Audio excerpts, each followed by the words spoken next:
of Sony's publishing and I'm leaving them, and they're very angry at me because of it. But They turned my room upside down, went through all my books, all my videotapes, all my private things, and they found nothing that can say Michael Jackson did this. Nothing. They don't want me here anymore. I don't know what's going to happen. Hello guys, welcome back to Savageous West. Today we are going to talk about 10 shocking and shady things Michael Jackson has said before his mysterious death. हम सबको पता है that Michael Jackson is one of the most famous person in the world. Even without social media, almost her country में Michael Jackson के huge fan following थे. He was so famous that उनके जो fans थे वो उनके concert के दौरान उनको देख के faint हो जाते थे. And 2009 में at the age of 50 when Michael died, इस news के बाद Twitter crash हो जाता है. तो इससे हम समझ सकते हैं कि वो कितना फेमस थे. His death was very shocking for his fans. But ऐसा कहा जाता है कि माइकल जैक्सन ने खुद ही उनके डेथ को प्रेडिक्ट किया था. उन्हें ऐसा लगता था कि कुछ लोग उन्हें मारने की कोशिश कर रहे हैं. एंड इवन डेथ के पहले उन्होंने ऐसे कई शॉकिंग स्टेटमेंट दिया है जिसके बारे में आज भी लोग बात करते हैं. उनके डेथ के पीछे आज भी इतने सारे कॉन्स्पिरेसी थियरीज है. So let's talk about everything. Few days before his death Michael अपने एक दोस्त को लेटर भेजते हैं एंड वहाँ वो कहते हैं they are trying to murder me. I am scared about my life. And अगर आप देखो तो this was really weird that he felt that people were trying to murder him. And जब उनके डेथ के बाद लोगों को इस लेटर के बारे में पता चलता है तो ये लोगों के लिए बहुत शॉकिंग रहता है. यहाँ पे बहुत सारे स्पेकुलेशन किया जाता है कि क्या उन्हें पता था कि कोई उन्हें मारने की कोशिश कर रहे हैं. Why was he actually scared? Who was trying to kill him? So this was one of the weird statement he gave. Also Michael का एक कॉल रिकॉर्डिंग भी सामने आता है. Apparently यहाँ पे वो अपने डाइटिशियन को कॉल करते हैं एंड उनको कहते हैं कि someone is trying to kill him and वो इस कॉल के दौरान बहुत ज्यादा स्केयर्ड होते हैं जो आप उनके वॉइस को सुन के ही समझ सकते हो. What's wrong, Michael? I don't know if I should tell you this, but I don't know who may be listening. There may be a group of people wanting to drug me. They don't want me here anymore. Let's talk about it over the phone. I don't know what's going to happen, but I just feel in my soul, only God knows that I'm truth. I couldn't stand it. I could fight me and say I overdosed on drugs. Who could do this? It's not the government. Or the government. But I don't know what to do. I don't care.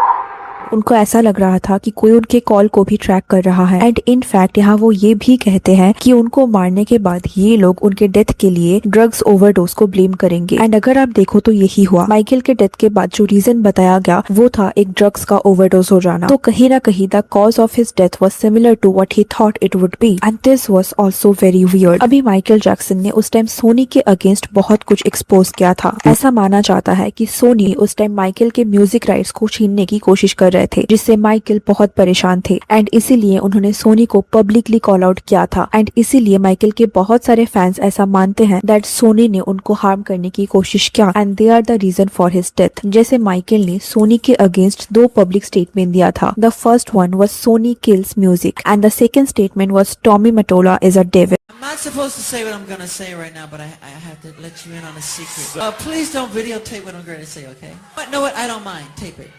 And Tommy Mottola is a devil. अब ये Tommy Matola उस time Soni के executive थे and उनके against Michael ने कई सारे accusation किया था. अकॉर्डिंग टू माइकल वो माइकल के एल्बम को पब्लिश होने से रोक रहे थे. माइकल ने उनको रेसिस्ट भी बोला था. One of the most shocking and ironic statement Michael has ever given is I am the most loneliest person in the world. कहा जाता है कि माइकल अपने लाइफ के लास्ट कुछ सालों में बहुत लोनली थे. ही had a hard time believing people because उनके बहुत क्लोज फ्रेंड्स ने उन्हें बिट्रे किया था. उनके पैसों को मिसयूज किया था. So he had a hard time trusting people and एक टाइम पे उनके फैमिली फ्रेंड्स सब लोग उनसे दूर हो गए थे. He used to isolate himself. ऐसा कहा जाता है कि माइकल एक टाइम पे इतना लोनली फील करते थे दैट वो अपने घर पे रखे स्टैचू से बात करते थे. So can you imagine a person like Michael Jackson? His fans were crazy for him and this person was so lonely in his life that apparently he was talking to statues. He could not even trust anyone in his last days. So this was one of the saddest statement from Michael. Michael ने 1995 में एक song release किया था जिसका नाम था they don't care about us and इस song के लिरिक्स के थ्रू माइकल ने बहुत कुछ एक्सपोज किया था। यहाँ पे वो गवर्नमेंट को कॉल आउट करते हैं, रेसिस्ट लोगों को कॉल आउट करते हैं एंड ऑल्सो जो एलिट रिच ग्रुप्स होते हैं उनको भी वो कॉल आउट करते हैं। तो ये उनके लाइफ का one of the most controversial song था एंड इसके थ्रू वो कुछ ऐसे ग्रुप्स के अगेंस्ट जा रहे थे जो उनके फैंस के अकॉर्डिंग उन्हें हार्म भी कर रहे थे। अभी अगर आपको नहीं पता दैट हाउ माइकल डाइड, तो उनका डेथ बहुत ही सडन था। अभी आप स्क्रीन पे जो क्लिप देख रहे हो, यहाँ पे माइकल अपने अपकमिंग टूर के लिए रिहर्सल कर रहे थे and this was him a night before he died. इसके नेक्स्ट डे ही माइकल पास्ड अवे एंड अगर आप देखो तो यहाँ वो टोटली फिट दिख रहे हैं। अभी ये जो टूर था ये माइकल के लिए बहुत इंपॉर्टेंट था। This was name as this is it tour and इस टूर से माइकल अपने करियर पे कम बैक करना चाहते थे। इस टूर के पहले उन्होंने जो लास्ट टूर किया था दैट वाज इन 1997। तो अगर आप देखो तो his fans were waiting for this tour for a decade. Also इस टूर में वो 50 कॉन्सर्ट करने वाले थे, तो इसका बहुत ज्यादा प्रेशर उन पे था। At the age of 50 doing back to back 50 concert was not easy. Also उनके करियर में इस टूर के पहले बहुत मेजर कॉन्ट्रोवर्सीज हुए थे जिसकी वजह से Michael was in limelight for all the wrong reasons. तो माइकल इस टूर को करके अपने करियर में कम बैक करना चाहते थे ताकि लोग फिर से उनके म्यूजिक के बारे में, उनके आर्ट एंड टैलेंट के बारे में बात करें। ऑल्सो माइकल के कुछ फाइनेंशियल डेप्थ भी थे, तो इस टूर से एक ह्यूज फाइनेंशियल लॉस वो रिकवर करने वाले थे एंड इसीलिए he was in lot of pressure and also as we discussed he was scared for his life. उन्हें लग रहा था that somebody is going to kill him. तो इन सारे चीजों को मिला के he was in lot of pressure and he was in so much pressure that he was not able to sleep. पूरा दिन नॉन स्टॉप रिहर्सल करने के बाद भी वो रात को नहीं सोते थे। He desperately wanted to sleep but he could not sleep, जिसकी वजह से उनके पर्सनल डॉक्टर उन्हें काफी हार्श मेडिसिन देते हैं जो विदाउट प्रॉपर मेडिकल फैसिलिटीज देना अलाउड नहीं है एंड इस मेडिसिन को देने के बाद माइकल स्टॉप्ड ब्रीदिंग। बट ऐसा माना जाता है कि इसके बाद भी उनको बचाया जा सकता था, बट यहाँ पे उनके personal doctor and medical team की तरफ से ये एफर्ट्स नहीं दिया गया। Even after he stopped breathing उनको इमीडिएट सीपीआर देना चाहिए था, बट उनके डॉक्टर ने प्रॉपरली उन्हें सीपीआर नहीं दिया था। उनको इमरजेंसी में हॉस्पिटलाइज करने में भी डिले किया गया and for all this negligence from his team he lost his life and इसकी वजह से उनके जो पर्सनल डॉक्टर थे, doctor Conrad Murray, he was sentenced to 4 years in prison, but उनको सिर्फ 2 साल में ही फ्री कर दिया गया, जिसकी वजह से उनके फैंस काफी अपसेट थे। बट यहाँ पे लोगों का मानना था that his doctor is not the only one who is at fault. लोगों का मानना था that his death was planned and many people wanted him dead. Even Michael के जो पर्सनल बॉडीगार्ड थे उस टाइम, उन्होंने बाद में आके बोला that Michael had many enemies and as we discussed Michael खुद भी ये बिलीव करते थे कि उनको मारने की कोशिश किया जा रहा है, उनके अगेंस्ट प्लान किया जा रहा है एंड वो यहाँ पे उनके डेथ के लिए ड्रग ओवरडोज को ब्लेम करेंगे एंड उनके इन सारे स्टेटमेंट की वजह से आज भी उनका डेथ कंट्रोवर्शियल है। So what you think about Michael and his shocking statements? Let me know in the comment section and if you like this video, please give it a like and subscribe to the channel. Thanks for watching. See you in the next. Take care.